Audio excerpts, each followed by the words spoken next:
Vamos a continuar con nuestro grupo de seminarios de ecografía de tiroides, paratiroides y cuello del año 2023 del Servicio de Endocrinología del Hospital Vargas. Hoy vamos a hacer un resumen general de lo que hemos discutido en las últimas 10 clases. Vamos a hablar de ecografía de tiroides, paratiroides y cuello, pero yo quiero empezar primero dándole un agradecimiento eterno a nuestros maestros. El doctor Enrique Moreno, pionero de la ecografía general en Venezuela, fue quien guió nuestros primeros pasos en el mundo de la ecografía. A él le debemos un agradecimiento eterno.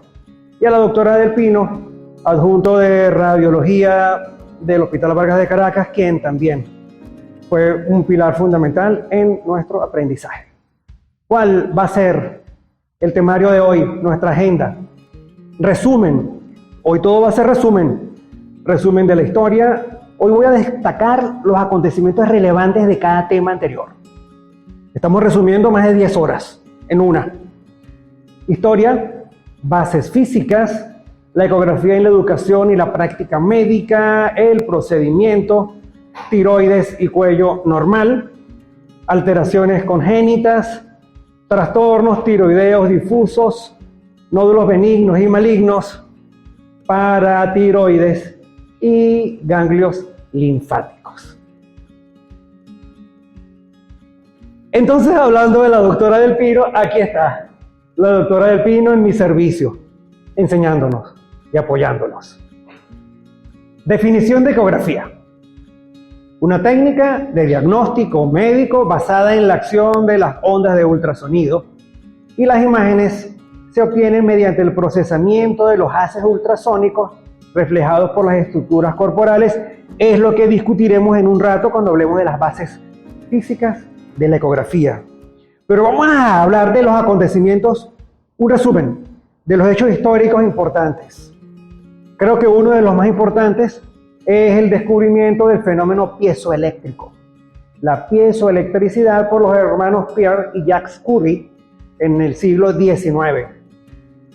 El cuarzo, cuando se presiona, genera potenciales eléctricos que son cuantificables, y ellos lo cuantificaron utilizando un electrómetro. Otro hecho importante ocurrió en 1938 con Griffin, cuando demostró cómo era que los murciélagos podían volar sin chocar de noche y de paso poder capturar sus presas. Demostró experimentalmente que los murciélagos emiten y captan ultrasonido. Estos ultrasonidos que emiten los murciélagos rebotan en los objetos y es lo que le permite a los murciélagos orientarse en el espacio. Otro hecho histórico importante, el primer trabajo de ecografía de tiroides. En Japón, Universidad de Tokio, Fujimoto, 1967, ecografía de tiroides en 184 pacientes. Un escaneo de ultrasonido como un nuevo método diagnóstico de la glándula tiroides. De hecho, ellos lo llamaban tomograma ultrasónico. Era de muy baja frecuencia, de 2.25 MHz. Era modo B. El transductor era puntiforme. Y utilizaban una bolsa de agua como un método para la transmisión del sonido. Y ellos hablaban en ese primer trabajo de 4 tipos. El tipo 1 era en longitudinal. La visión era longitudinal de la tiroides. Acá se ve el lóbulo tiroideo. Tipo 1, sin ecos dentro de la tiroides y sin atenuación del ultrasonido. El tipo 2, un pequeño patrón manchado, sin atenuación. Tipo 3, puntos gruesos brillantes. Y tipo 4, marcada atenuación sin ningún patrón de eco. ¡Qué interesante! Porque esos son los inicios de lo que nosotros estamos disfrutando en este instante. En el 2002, en la Clínica Mayo, empieza un programa muy importante. El programa universitario de endocrinología para los que hacen fellow, para los residentes en endocrinología. entrenamiento extensivo en ecografía de tiroides, paratiroides y cuello, de la Asociación Americana de Endocrinólogos Clínicos, Clínica Mayo, todos los años. Se hace desde el 2002. En el 2004 hay una queja. Un tiroidólogo en la revista Thyroid escribe un editorial que dice que los endocrinólogos no le están prestando, en esa época, no le están prestando atención a la ecografía. Es subutilizada por los endocrinólogos. Ha estado disponible para ese momento 25 años, pero ha sido sorprendentemente subutilizado por los endocrinólogos en Estados Unidos. Y una de las razones es desconocimiento, falta de comprensión en cómo la ecografía podría ser útil en el manejo clínico de los pacientes con enfermedades de la tiroides. Y de hecho, el título del artículo es Ecografía de tiroides, solo hazlo, empieza a hacerlo. En el 2008 se inicia un programa de certificación en ecografía de cuello, tiroides y paratiroides, también de la Asociación Americana de Endocrinólogos Clínicos y del Colegio Americano de Endocrinología. Un primer componente muy exhaustivo, teórico, y un segundo componente muy exhaustivo, práctico. Lo que se buscaba desde ese momento es reconocer la excelencia en la ecografía de tiroides y paratiroides. Con respecto a las bases físicas, vamos a discutir lo puntual, pero lo importante. Y llegamos de nuevo al efecto piezoeléctrico. Simplemente, ¿qué pasa con los dipolos moleculares en un cristal piezoeléctrico? Están desalineados, están como de forma tangencial, están como acostaditos. Pero cuando se somete a un campo eléctrico, se alinean y eso es lo que cambia el tamaño del material. Eso es lo que explica el efecto piezoeléctrico. Un cristal piezoeléctrico, cuando se somete a un campo electromagnético, se provoca la alineación de los dipolos moleculares. Esto cambia la forma del cristal. Eso permite explicar por qué la energía eléctrica se transforma en energía mecánica y la energía mecánica en energía eléctrica en los transductores. En los cristales piezoeléctricos de los transductores. El transductor, cientos de cristales piezoeléctricos en cada transductor que convierten la energía eléctrica en vibración y la vibración en ondas de ultrasonido. En los diferentes tejidos hay reflexión y este eco es procesado por el transductor, transformado en un pulso eléctrico, y ese pulso eléctrico es el que utiliza la computadora del equipo para producir la imagen que nosotros vemos en escala de grises. Y la escala de grises, ¿cómo se forma? Justamente de lo que estamos hablando, de dos fenómenos. Un fenómeno es la reflexión y el otro es la transmisión. Hay una relación inversamente proporcional entre reflexión y transmisión. Mientras más se refleja, menos se transmite. Y mientras menos se refleja, más se transmite. Es inversamente proporcional. Y si nosotros sabemos que la pantalla es oscura, ¿qué significa? Que cuando no hay reflexión, pues la pantalla siendo oscura. Eso es lo que vemos en los quistes o en el contenido líquido. Hay mucha transmisión y poca reflexión, por consiguiente se ve negro, anecoico. Eso se ve en los quistes o en los vasos sanguíneos. En los músculos hay un poquito más de reflexión, por consiguiente hay un poquito más de ecogenicidad, un poquito más de blanco. La ecogenicidad le agrega color blanco, por eso se ve gris oscuro. Y a medida que se incrementa la ecogenicidad, por ejemplo en la tiroides, es más reflexión y menos transmisión, se ve más ecogénico, por consiguiente se ve gris claro. Y en el cartílago, en los huesos, en los cuerpos extraños, en que hay muy poca transmisión, casi cero, pero mucha reflexión, el tono de blanco se incrementa y por consiguiente se ve hiperecoico. Entonces, más ecogenicidad a medida que haya más reflexión. Con respecto a la frecuencia, la resolución y la penetración de las ondas de ultrasonido, Pues eso depende del tipo de transductor que nosotros utilicemos, que a su vez cada transductor tiene una frecuencia característica. Lo importante es que sepamos que a medida que se incrementa la frecuencia, se incrementa la resolución de la imagen, pero también disminuye la penetración. Por eso es que nosotros en los transductores lineales tenemos alta frecuencia, muy buena resolución, pero muy poca penetración, apenas 4 o 5 centímetros, lo cual no ocurre con los transductores convexos, que tienen baja frecuencia, tienen bastante penetración, pero tienen muy baja resolución de imagen. Por eso es que nosotros en ecografía de tiroides utilizamos fundamentalmente transductores lineales. Un transductor lineal de alta frecuencia por encima de 7.5 MHz, buena penetración de los tejidos y muy buena definición de imagen. Con 7 MHz también se producen imágenes buenas, pero no tan buenas como 10 u 11 MHz. Con respecto a la ecografía en la educación médica, es importante destacar un par de puntos importantes. Primero, 1996. En 1996, la Escuela de Medicina de la Universidad de Hannover incorpora por primera vez en la historia la ecografía en el currículum en pregrado para aprender anatomía. 1996. En el 2012, en una encuesta de 134 escuelas de medicina en Estados Unidos, ya más de la mitad habían incorporado la ecografía al pensum. El 62.2% informaron que la ecografía estaba integrada en su plan de estudios en la educación médica de pregrado.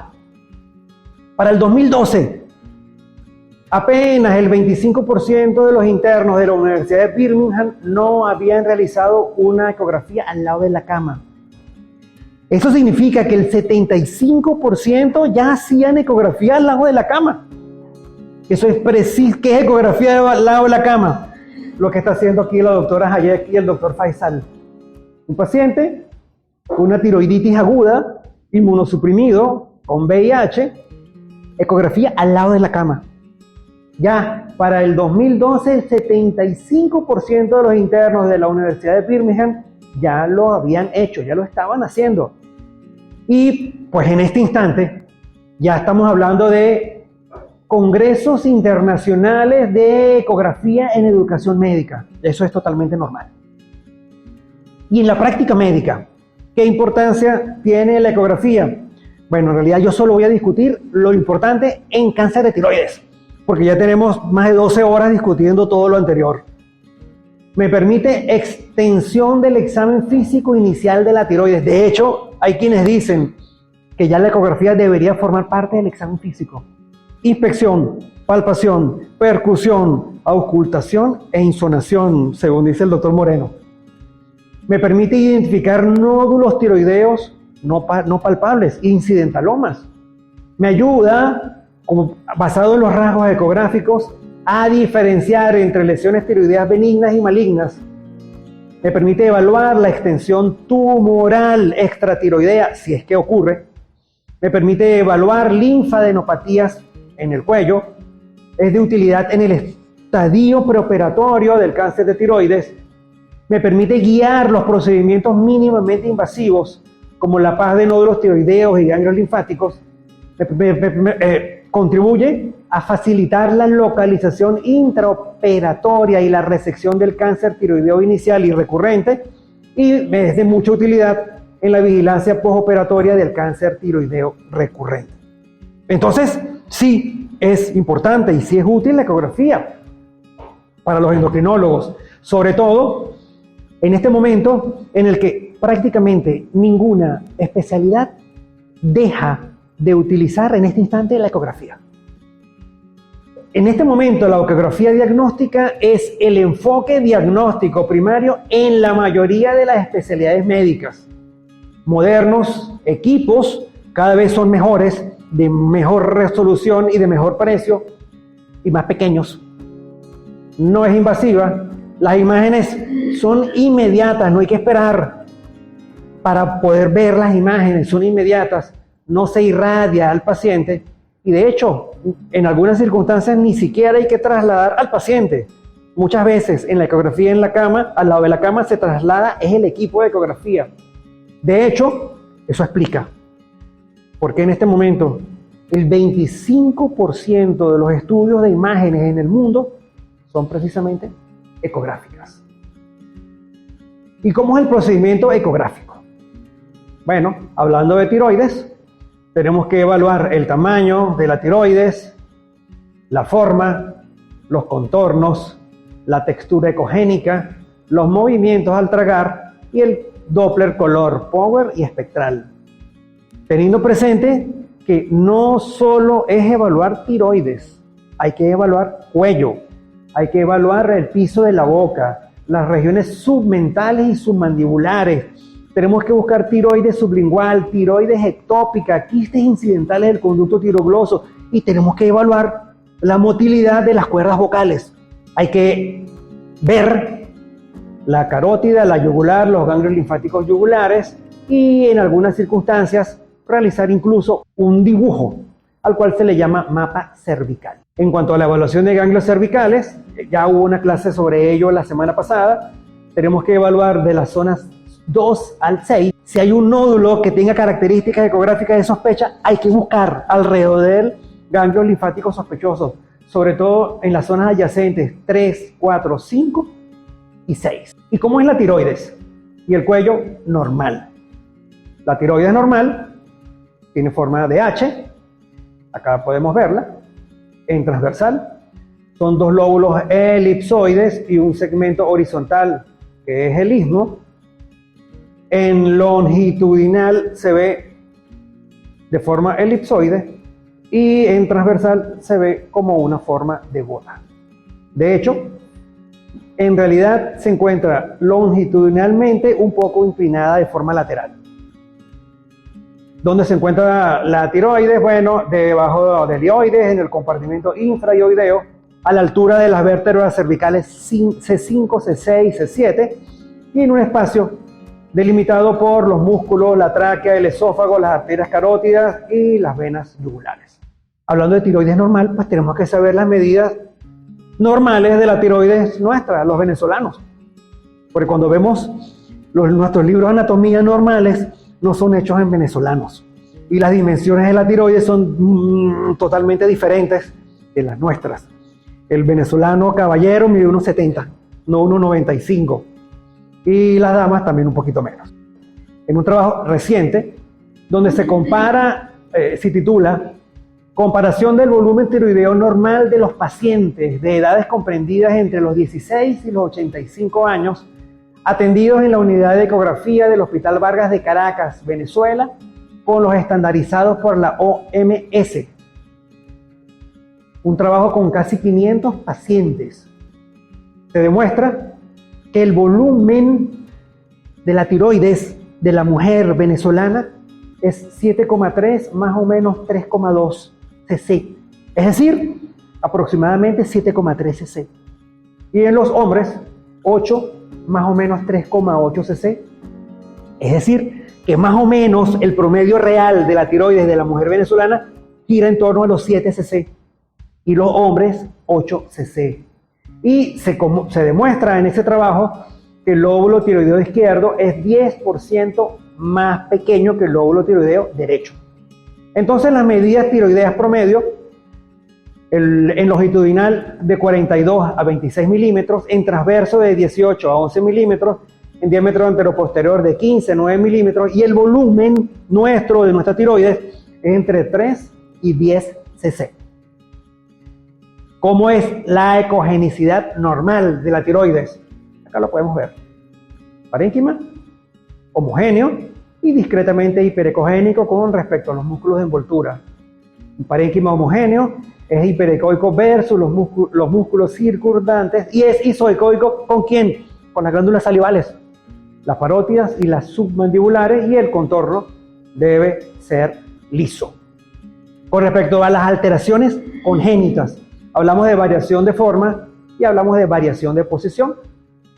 Aquí hay unas imágenes interesantes de una agenesia del lóbulo tiroideo izquierdo, Acá hay ausencia de tiroides cervical y acá podemos ver una tiroides lingual, ectópica. Y esto es un quiste del conducto tirogloso. Entonces, variaciones de forma, agenesia e hipoplasia y variaciones de posición. Entre algunas, estamos hablando de la tiroides ectópica lingual o en cuello, o la presencia de un quiste o fístula del tirogloso. En la hipoplasia de tiroides, la forma puede ser normal, pero la dimensión muy reducida.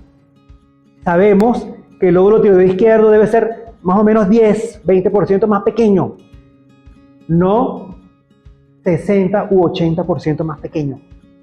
Cuando eso ocurre, pues estamos hablando de hipoplasia de un lóbulo o del istmo, y la tiroides, la función tiroidea global puede ser normofuncionante.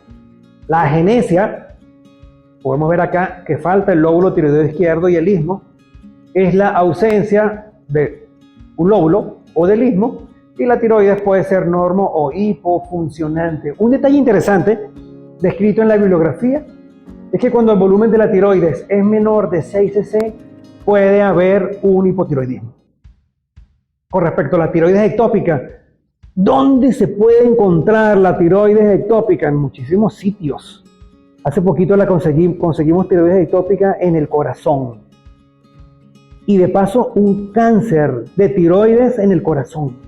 La localización de las tiroides ectópicas, la primera localización es lingual, pero también puede estar en localización submandibular, localizada en el conducto tirogloso, puede estar intratraqueal, intratorácica, mediastinal, pulmón, corazón, en los ovarios, en la forma de un estruma ovárico, en las glándulas suprarrenales, en duodeno, páncreas, intestino, e incluso puede haber una localización dual múltiple, una localización ectópica múltiple.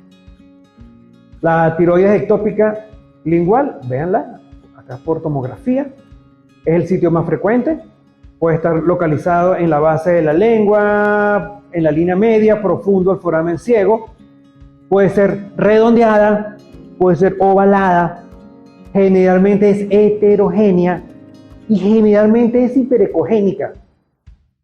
También puede ser hipervascularizada. Acá vemos una publicada en la bibliografía, véanla. Es heterogénea y mezcla, pero tiene áreas de hiperecogenicidad. Entonces, esta es la ecografía. Fíjense cómo en cuello, en la región cervical, no hay tiroides porque se encuentra localizada acá en la lengua. En este caso, esta paciente, vean, es ovalada, es heterogénea y tiene áreas de hiperecogenicidad. Acá está. Fíjense cómo se coloca el transductor y veanla que es redondeada desde este ángulo u ovalada desde otro ángulo y es heterogénea y tiene áreas de hipo y de hiperecogenicidad. Y por cierto, decidimos punzarla.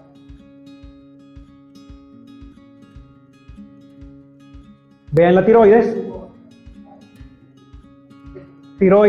Vean la aguja en el interior. Y nos resultó Bethesda 6. Ya está en las fases finales de la preparación para la operación. Entonces es un cáncer de tiroides lingual ectópica. Quiste del conducto tirogloso, bueno, como todo quiste, ya nosotros lo conocemos, es negro, anecoico, tiene reforzamiento posterior, los bordes son bien definidos y es avascular. Acá la vemos en la base de la lengua. La persistencia del conducto tirogloso es lo que genera el quiste tirogloso. Es un tumor en la línea media del cuello o en la línea paramediana del cuello.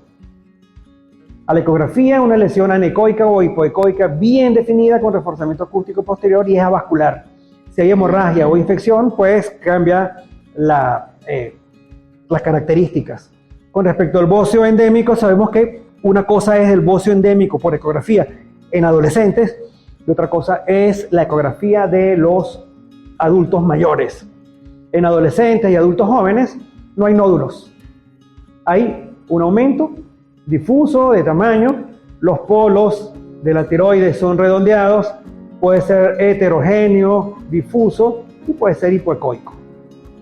Incluso puede haber incremento de la vascularización en algunos lugares, pero no hay nódulos. Mientras que en los adultos mayores y en los ancianos ya puede haber nódulos, lesiones nodulares, predominantemente sólidos, y pueden ser hiperecogénicos y pueden incluso tener halo.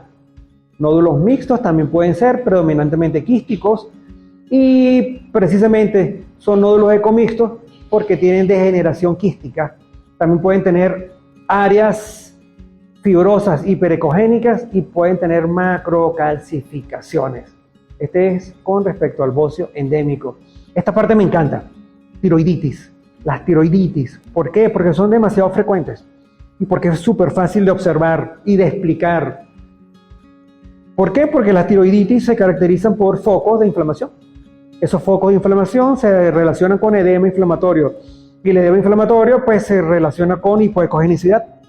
Si hay focos de inflamación, hay focos de hipoecogenicidad y por eso nosotros hablamos de hipoecogenicidad difusa, un aspecto hipoecoico debido al edema que separa las interfaces tisulares normales, y esta inflamación pues se ve en todas las tiroiditis crónicas. Estamos hablando de Hashimoto, Graves, de Kirben, posparto y otras.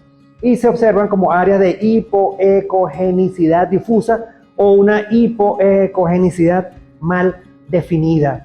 Vemos varias imágenes de tiroiditis linfocitaria crónica, tiroiditis autoinmune o tiroiditis de Hashimoto. Puede haber bocio difuso, es heterogénea. ¿Por qué es heterogénea? Porque hay áreas de hipoecogenicidad difusa y puede haber incluso líneas o trabéculas hiperecoicas por fibrosis. Esas son las características fundamentales. También puede haber un aumento difuso de la vascularización. También sabemos que en la enfermedad de Hashimoto hay varios patrones. Estamos hablando del hipoecoico y heterogéneo, del pseudo-micronodular, del pseudo-macronodular, del profundamente hipoecoico, del que se observa como un predominio de la fibrosis y también incluso hiperecoico y manchado. Con respecto a la enfermedad de Graves, que vemos en la ecografía, bocio. De verdad, una de las patologías que cursa con mayor aumento de volumen es la enfermedad de Graves. Entonces, en la ecografía vemos aumento de volumen difuso de todos, incluso del lóbulo piramidal y del istmo, si estuviese el lóbulo piramidal. Es hipoecoico, heterogéneo. ¿Por qué? Porque hay una hipoecogenicidad difusa. Generalmente no hay nódulos y la otra característica importante es que es hipervascular. Hipervascular de todas las formas existentes de Doppler, del color, del power y del espectral. De hecho, ya nosotros sabemos que si tiene más de 38-40 centímetros por segundo de velocidad picosistólica, lo más probable es que sea una enfermedad de Graves. Vamos a ver. En cama. Paciente hospitalizado con tormenta tiroidea. Infierno tiroideo. Eso es tormenta tiroidea por enfermedad de Graves. En la tiroiditis subaguda, granulomatosa de células gigantes o de Kirben, que es postviral, ¿qué es lo que observamos? También aumento de volumen, doloroso, hay dolor. Cuando se toca duele y cuando se coloca el transductor también duele. ¿Qué hay? Y áreas de hipoecogenicidad difusa. Y también puede haber un aumento difuso de la vascularización intraparenquimatosa. Pero en la tiroiditis subaguda por COVID, pues también ecográficamente hay en el 83% de los casos hipoecogenicidad difusa. Pero en este caso se acompaña de reducción de la vascularización. Esto con respecto a la tiroiditis subaguda por COVID. Y en la tiroiditis posparto, en esos primeros 12 meses después del parto, la tiroides puede ser normal o aumentada, pero fíjense, hipoecogenicidad difusa. Y puede haber un aumento de la vascularización. La tiroiditis fibrosante o de Riedel es fibrosis, es una tiroides pétrea. Ahí es infiltrante, de verdad. Hay invasión a todas las estructuras vecinas. ¿Qué es lo que se observa? Un bocio de aspecto heterogéneo, áreas hipoecoicas dispersas por todo el parénquima. Y en la tirotoxicosis inducidas por amiodarona, ese sí es un tema interesante. ¿Por qué es interesante? Porque nosotros a veces, cuando el paciente está recibiendo amiodarona, más o menos en el 20-25% de los casos pueden desarrollar tirotoxicosis. Pero a nosotros nos interesa saber si es tipo 1, porque hay que darle antitiroideos, o tipo 2, porque hay que darle glucocorticoides. En la tipo 1, la tiroides tiene una patología de base y cuando se le agrega la amiodarona con sus cantidades tan altas de yodo, pues se produce un hipertiroidismo inducido por yodo. ¿Qué es lo que vemos aquí? Incremento de la vascularización. Entonces pensamos que puede ser tipo 1 si tiene incremento de la vascularización y el tratamiento es antitiroideos. Pero si no hay incremento de la vascularización, entonces nosotros podemos pensar que es tipo 2, es una tiroiditis destructiva por el efecto tóxico de la amiodarona. Y en ese caso, el tratamiento es con glucocorticoides. Entonces, todas las tiroiditis crónicas se parecen. La de Graves, la tiroiditis posparto, la subaguda, la autoinmune. ¿Cómo logro yo diferenciarlas? Bueno, nosotros tenemos el privilegio que tenemos al paciente al frente, que lo podemos interrogar y que también podemos revisar los exámenes complementarios, los exámenes de laboratorio, por la clínica, los laboratorios y también por el eco-Doppler. Si nosotros sospechamos de una tirotoxicosis y la confirmamos desde el punto de vista bioquímico, se le hace ecografía, modo Doppler, y si hay incremento de la vascularización, pues podremos estar en algunas circunstancias pensando en un paciente que tenga una enfermedad de Graves, mientras que si la vascularización al Doppler es ausente o mínima, pues nosotros podemos pensar que estamos hablando de una tiroiditis destructiva. El Doppler es fundamental y también el aumento de tamaño, que también el volumen nos lo da la ecografía. Por ejemplo, en enfermedad de Graves, incremento marcado de la vascularización y también aumento marcado del tamaño. Y cada una de ellas pues tiene sus respectivas características. La tiroiditis de Decker-Vein, la tiroiditis posparto, la tiroiditis inducida por droga y también la tiroiditis por Hashimoto. Pero ya que estamos hablando de tiroiditis subaguda y crónica, pues también tenemos que mencionar qué pasa con la tiroiditis aguda o supurativa. Es un absceso y hay calor, dolor, rubor y tumor. Y por supuesto, cuando uno coloca el transductor, duele. Un aumento de volumen doloroso. El parénquima tiene áreas quísticas. ¿Qué es esas áreas quísticas? Es pus. Áreas quísticas de paredes gruesas y contenido espeso o una masa hipoecogénica de paredes irregulares. Es avascular en el interior, por supuesto, pero en la pared es ricamente vascularizado. Se habla de un patrón anular periférico al absceso. Tiroiditis aguda en un paciente inmunosuprimido. Eso negro es pus. Y vamos a empezar a hablar de nódulos. ¿Por qué? Porque casi todos tenemos nódulos. En este trabajo de la Universidad de California, hecho con casi 9,000 personas, demuestran que el 56% de la población general tiene nódulos mayores de 5 milímetros. Apenas se salva el 44%. El 22.5% tiene un nódulo. El 17% tiene 2 nódulos. El 8% tiene 3 nódulos. Y el 9% tiene 4 nódulos. Y ellos allí definieron un detalle importante.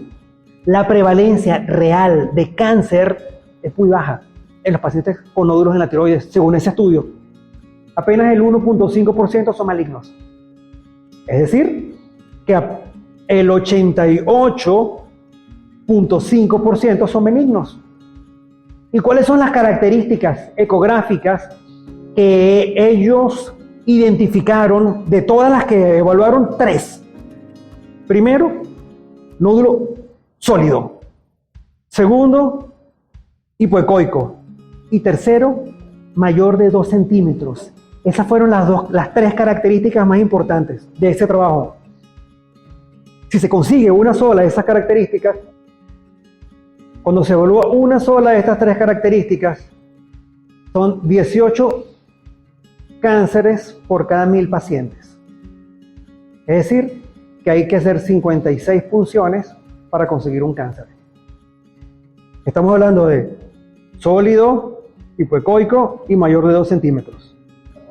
Cuando se utilizan 2, se consiguen 62 cánceres por cada 1000 pacientes. Hay que hacer 16 PAF para conseguir un cáncer. En cambio, cuando se utilizan las 3, 960 por cada 1000, prácticamente una PAF para conseguir un cáncer. Entonces, esto es lo que nos explica por qué es tan importante la ecografía. Porque de las características ecográficas es que yo voy a identificar nódulos de alto riesgo, que son los que yo voy a punzar. Por eso es tan importante que nosotros identifiquemos las 10 características de cada nódulo: dimensiones, naturaleza, arquitectura, contenido, ecogenicidad, la presencia o no de halo, contornos, localización, calcificaciones, número, vascularización, invasión local o invasión regional. Y el primero, el más frecuente de los nódulos, es el nódulo hiperplásico. Ya eso lo discutimos en la semana antepasada y de paso yo pasé esa clase, creo. Entonces los nódulos hiperplásicos son los más frecuentes en el 80% de los casos, o en todo caso son los más frecuentes. El componente sólido es isoecoico, el aumento de la masa más el aumento de los planos de separación hace que se incremente la ecogenicidad y que se vean de esta manera hiperecoicos. Pueden tener este halo hipoecoico periférico que se relaciona o bien con vasos sanguíneos perinodulares, o bien con el edema, o bien con la compresión del parénquima normal adyacente. Lo que sí es cierto es que se puede observar, tal como vemos en esta foto, pues un fino halo hipoecoico periférico. Y acá lo podemos ver al Doppler. Y también pueden tener un componente quístico porque puede haber degeneración quística hasta en el 30% de este tipo de nódulos hiperplásicos. Degeneración quística en un porcentaje importante, o bien porque ese nódulo benigno hiperplásico acumula coloides, o bien porque se forma una degeneración quística, colicoactiva o hemorrágica. Y las características de los quistes ya las discutimos hace 2 o 3 minutos. Anecoico, bordes bien definidos, avascular y tiene un reforzamiento sónico posterior. Es justamente de lo que estamos hablando, los nódulos quísticos. Los nódulos quísticos en su mayor parte son pseudoquistes. Apenas en el 4% son quistes verdaderos. ¿Por qué son pseudoquistes? Porque es la degeneración quística de nódulos hiperplásicos. ¿Cuáles son los quistes verdaderos? Bueno, los quistes del conducto tirogloso, los que se forman y tienen epitelio, dado que están formados por la dilatación de una cavidad preexistente. En su mayor parte, lo que vemos son pseudoquistes degenerativos. Por eso hablamos de que en el 96% son pseudoquistes, apenas en el 4% son quistes verdaderos, y un detalle importante: hay un porcentaje significativo de cánceres de tiroides también con degeneración quística. Entonces el nódulo quístico, anecoico, márgenes lisos, claramente definidos, sombra acústica distal, zonas vasculares y son compresibles. Algunos de ellos desarrollan incluso hemorragia intraquística. ¿Y cuál es la evolución a lo largo del tiempo de los nódulos benignos? En su mayor proporción se quedan del mismo tamaño. En el 76% se mantienen igual. En el 11.1% aumentan de tamaño. En el 13.1% se reducen de tamaño a lo largo de 5 años. Estoy hablando de la historia natural de los nódulos benignos. Y un detalle de verdad importante. Aparecen nuevos nódulos en el 9,3% de los casos. Esos disruptores endocrinos y esos bociógenos están trabajando en nosotros todos los días, porque casi 10% de nuevos casos de nódulos a lo largo de 5 años. Y hablando ahora de nódulos malignos, pues es fundamental las características ecográficas. Estamos hablando de la descripción de estas 10 características. En cuanto a la naturaleza, es homogéneo, es heterogéneo, sólido, líquido o ecomixto. En cuanto a la ecogenicidad, es hiperecoico, isoecoico, hipoecoico, anecoico o ecomixto. Halo, ¿se encuentra presente o ausente? Si está presente, ¿es fino o es grueso? ¿Es completo o incompleto? Los contornos son bien definidos, mal definidos, regulares, irregulares o microlobulados. Las dimensiones deben estar bien descritas para poder calcular el volumen. La localización, ¿dónde se encuentra localizado el nódulo? En tercio superior, medio o inferior, anterior o posterior, lateral o medial, y en el lóbulo tiroideo derecho, izquierdo o en el istmo. Y la localización es súper importante, ya que vamos a hablar de cánceres de tiroides, sobre todo sabiendo que el cáncer medular se encuentra en los 2 tercios superiores y las metástasis a la tiroides en el tercio inferior. Si hay presencia de micro o macro calcificaciones, el número de nódulos, si hay invasión local o regional y por supuesto las características del Doppler, color, power y espectral. ¿Y cuáles son las características ecográficas de alto riesgo? Según la Asociación Americana de Tiroides, nódulos sólidos, hipoecoicos, que tengan márgenes irregulares, que tengan microcalcificaciones, que el diámetro anteroposterior sea mayor que el diámetro lateral, que tenga calcificaciones en anillo con tejido blando extrusivo o que tenga extensión extratiroidea. Esto según la Asociación Americana de Tiroides, pero según el Colegio Americano de Radiólogos, pues también, y son similares. Estamos hablando del que es sólido o casi completamente sólido, del que es más alto que ancho, del que es hipoecoico o muy hipoecoico, el que tiene calcificaciones periféricas o focos ecogénicos punteados, o los que son lobulados, irregulares, que tengan protrusiones, espiculaciones, angulación aguda o dentada, o que tengan extensión extratiroidea. Esos son los nódulos más sospechosos. ¿Por qué? Porque esas son las características de los cánceres. El cáncer papilar, en el 95% es una masa sólida, hipoecoica, que está hipervascularizada y tiene microcalcificaciones. Y en algunas circunstancias, tal como lo vemos en esta imagen, pues se sale de la cápsula de la tiroides hacia los músculos vecinos, pero también puede haber extensión hacia la tráquea, hacia el esófago, hacia los grandes vasos del cuello. Y por supuesto, papilar es ganglios linfáticos. Los nódulos quísticos, también hay el CA papilar quístico, en un porcentaje importante. Los cánceres papilares también hacen degeneración quística. Y por supuesto que tiene que tener un componente sólido. Ese componente sólido es el que muestra las características de sospecha. Si ese componente sólido de un nódulo ecomixto tiene márgenes irregulares, microlobulados, es hipoecoico, hiperecogénico, tiene microcalcificaciones, protruye en el quiste y de paso está ricamente vascularizado, pues es sospechoso y también tiene que ser punzado. Otra característica del cáncer papilar es que puede haber invasión de los tejidos blandos adyacentes, es la invasión local. ¿Cómo lo veo yo a la ecografía? Cuando veo un borramiento del borde.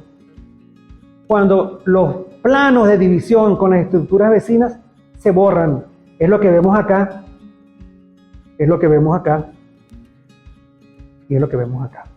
Aquí invade al músculo aquí invade la tráquea y aquí tiene prolongaciones hacia la cápsula anterior. Pero también en el momento del diagnóstico del cáncer papilar puede haber metástasis a ganglios linfáticos o en el futuro, porque nosotros sabemos que a lo largo de 20 o 30 años el 10% de los pacientes posoperados de cáncer papilar van a ser metástasis linfáticas, metástasis a ganglios linfáticos, y tenemos que vigilar a ese paciente y vigilar sus ganglios linfáticos y sus niveles de TSH, T4 libre, tiroglobulina y antitiroglobulina. Entonces, ¿cómo es el ganglio metastásico? Tiene forma redondeada, el diámetro transverso está alterado, deja de ser elongado, ahora es redondeado, el hilio adiposo desaparece, puede tener márgenes irregulares o microlobulados, puede ser heterogéneo, incluso puede tener áreas quísticas, como este, que es uno que tuvimos en el servicio. Esta área quística, en un ganglio linfático, que tenía un primario inicial que era exactamente igual. Bueno, le hicimos PAF, le hicimos citología que salió positiva y le hicimos también cuantificación de tiroglobulina, más de 300 nanogramos por mililitro, es decir, positivo. Un ganglio linfático nunca puede tener mayores niveles de tiroglobulina que los niveles séricos. También puede tener el ganglio linfático sospechoso calcificaciones y una vascularización patológica. Eso con respecto al papilar. ¿Y cómo es el folicular? Todos comparten las mismas características. Sólido, hipoecoico, los bordes pueden ser regulares o irregulares, puede haber halo grueso y en algunas circunstancias puede estar hipervascularizado. Y el cáncer anaplásico. Esta sí es una verdadera emergencia, porque es un tumor ese no es rápido de crecimiento, ese es muy rápido crecimiento. En 2 semanas ya es una masa voluminosa, incluso el paciente ya para ese momento puede empezar a tener disfagia, disnea y disfonía. Una gran masa sólida, hipoecoica, lobulada, infiltrativa a todos lados, a tráquea, tejidos blandos y ganglios linfáticos, y puede también estar ricamente vascularizada, tal como lo vemos acá. Está hipervascularizada, extensión extracapsular posterior, tiene metástasis linfática y su hipervascularización. Y el linfoma de tiroides también es una masa de rápido crecimiento. Un tumor, una masa tiroidea que crezca rápido y que sea muy hipoecoica y que esté hipervascularizada, pues puede ser un linfoma de tiroides. Acá lo podemos ver, es muy hipoecoico, incluso ricamente vascularizada. Y las metástasis a tiroides. ¿Dónde está localizado esto? Polo inferior. Polo inferior. Fíjense, es hipoecoico, es sólido, tiene espiculaciones. Cuando hay un nódulo en polo inferior, se nos prenden las alarmas. ¿Por qué? Porque es el lugar habitual para las metástasis en tiroides. Si un paciente con cáncer conocido tiene un nódulo localizado en el polo inferior, eso sugiere metástasis hasta que se demuestre lo contrario. Tal como lo observamos acá, este es un cáncer, una metástasis tiroidea de un primario en pulmón. Y con respecto ¿qué tal les ha parecido esta competencia? Paratiroides. Paratiroides. Les comento que esta semana en mi servicio, una de mis residentes de primer año, la doctora Paredes, evaluó a un paciente quien trajo unas imágenes de ecografía y dijo, esto es una paratiroides. Le hizo el paneo al paciente y ya vamos a ver la imagen. Entonces, por eso es importante que veamos imágenes y que discutamos esto. Bueno, teniendo presente que el estudio de elección de la paratiroides no es la ecografía. Eso debe quedar claro desde el principio.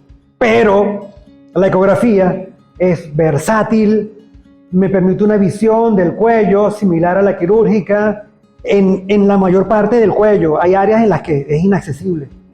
Pero el punto es que conjuntamente con el gammagrama con Sestamibi y con la tomografía 4D se complementan entre sí. De hecho, cuando la modalidad inicialmente seleccionada falla en localizar una paratiroides patológica, se utiliza una de las otras dos.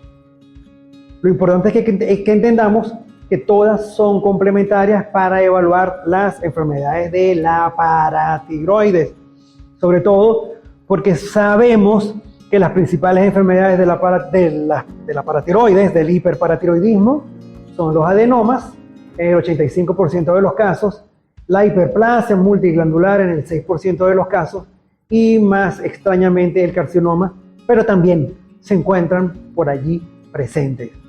En la paratiroides normalmente no se ve, pero como vemos nosotros, los adenomas o las paratiroides patológicas, predominantemente sólida, muy hipoecoica, eso sí es importante, no es hipoecoica, es muy hipoecoica, a veces pareciera que fuera anecoica. Los márgenes muy bien definidos, separada de la tiroides por un tejido hiperecogénico bien definido, tal como podemos ver acá, y la forma puede ser ovoide, arriñonada, bilobulada o multilobulada, y tiene una forma al Doppler de ser vascularizada de forma muy particular. Tiene una circulación polar o un arco vascular periférico. Eso fue lo que nos llamó la atención con el caso esta semana en el servicio. Nuestra residente vio una imagen, de inmediato llevó al paciente al lado, le hizo un paneo y vean una imagen retrotiroidea de bordes definidos, muy hipoecoica y con circulación polar. Es probable que sea una paratiroides. La presentación típica de la paratiroides: sólida, homogénea, bordes bien definidos, o forma obloide o oval o de lágrima, no calcificada, con la arteria polar al Doppler, lo que vemos acá, única y localizada cerca de la tiroides. Pero también discutimos que no hay una glándula que tenga más variabilidad en la localización que las paratiroides. Son las atípicas, que tienen áreas quísticas, puede ser heterogénea, bordes irregulares o infiltrativos, lobulada, calcificada, hipervascularizada al Doppler, pueden ser varias, y localizada de forma ectópica.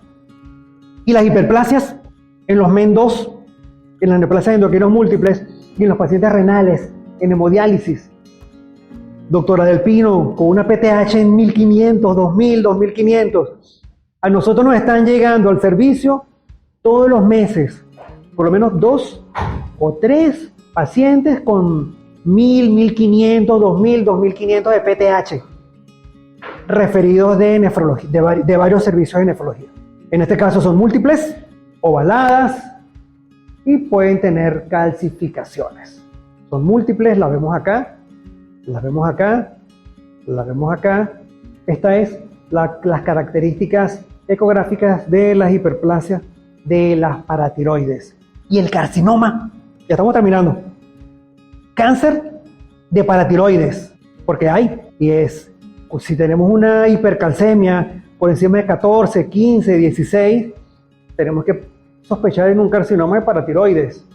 La ecografía es similar al adenoma, es decir, bordes definidos, muy hipoecoicos, pero en este caso la vascularización es muy marcada. Y otra cosa importante, puede tener invasión local a estructuras vecinas, metástasis a ganglios linfáticos y asociarse con niveles muy altos de PTH y de calcio sérico. Vamos a concluir. La ecografía es un excelente procedimiento para evaluar cuello, tiroides y paratiroides. Útil, simple y barato.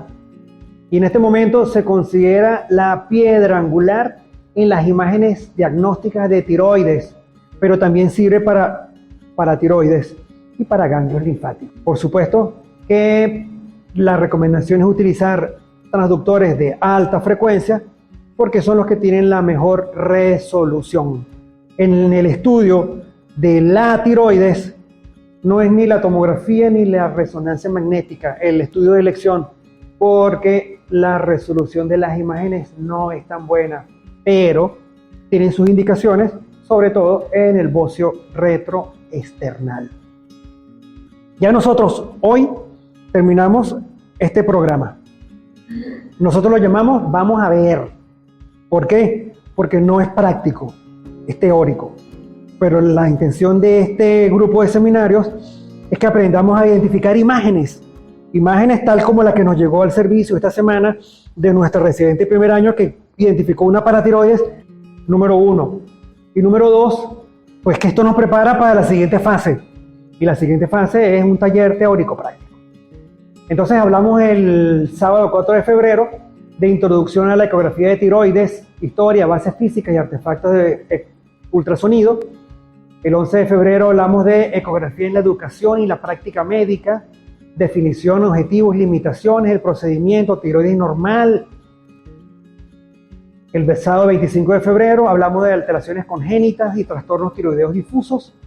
El 18 de marzo hablamos de patología nodular tiroidea, nódulos benignos y malignos. La semana pasada, sábado 25 de marzo, hablamos de paratiroides y ganglios linfáticos.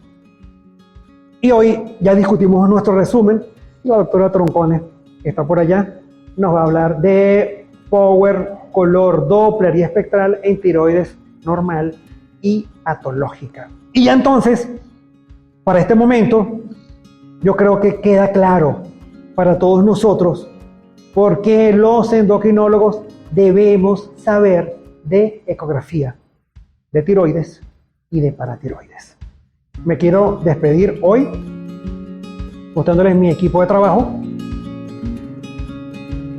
y mi servicio en una reunión hace un par de días. Y por supuesto, no podía faltar. Bueno, muchísimas gracias.